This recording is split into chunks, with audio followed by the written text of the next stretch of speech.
of hope and resilience.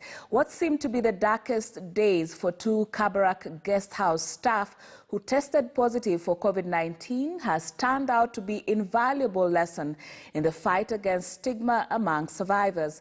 Bronex Kirui and Sharon Jeruto were taken into isolation on June 28th this year at Nakuru Level 5 Hospital after the samples that were taken 3 days earlier tested positive.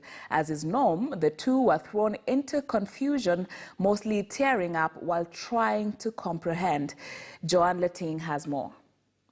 And even as we celebrate my father, for Bronex and Sharon, discovering that they had been declared positive for coronavirus was a scary experience. Most of the time, they were in tears and inconsolable as their journey to the isolation center began. But they only had one secret. They had to hold on to only one thing, faith. Sharon alikuwa naenda akilia, mimi naenda kumwambia Sharon usilie. Mungu ako pamoja na sisi. Nalia, Sharon anakuja na niambia Bronex, unajua ukilia hata mimi nimeisha kabisa. Tulikuwa tunajitia nguvu, tunaomba pamoja. It was not something good since it was we didn't accept that we had that COVID, but we took the medicine and finally we came out safe. The duo would stay at Nakuru Level 5 Hospital, where the Ministry of Health took more samples on July 1st and July 4th. The results turned out negative. According to Dr. Eugene Musungu, a resident doctor at Kabarak, quick recovery of the two staff shows that the first samples were taken when the virus was at the last stages of shedding off. They were shedding the virus by that time, so it was a late stage of the disease in the body.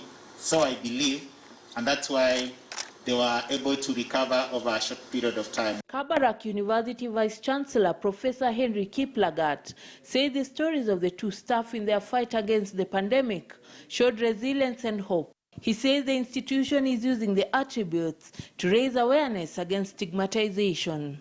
As a family of Kabarak University Enterprises Limited, we are just here to show them affection, to show them love, and to show them that they are part of our family. Despite the fact that they contracted that disease, they are now okay. And that is a message that we should send to the entire country and to the entire world. They noted that observing the set protocols was the only way to fight the virus that has been rapidly spreading fast. As Kabarak University and Kabarak University Enterprises Limited, we stick to the Ministry of Health protocols. You can see we are wearing masks and we are wearing them properly. We have covered our noses and our mouths. And we keep social distance.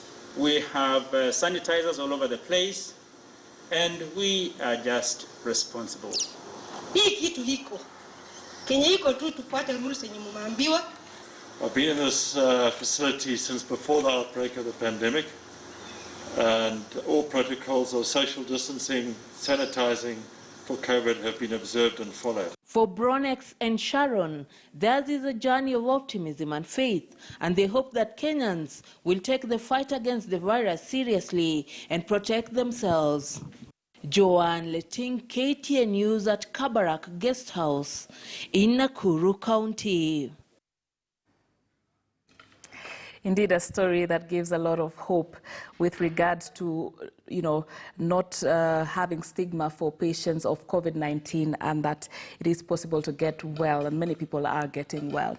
Now, the mental health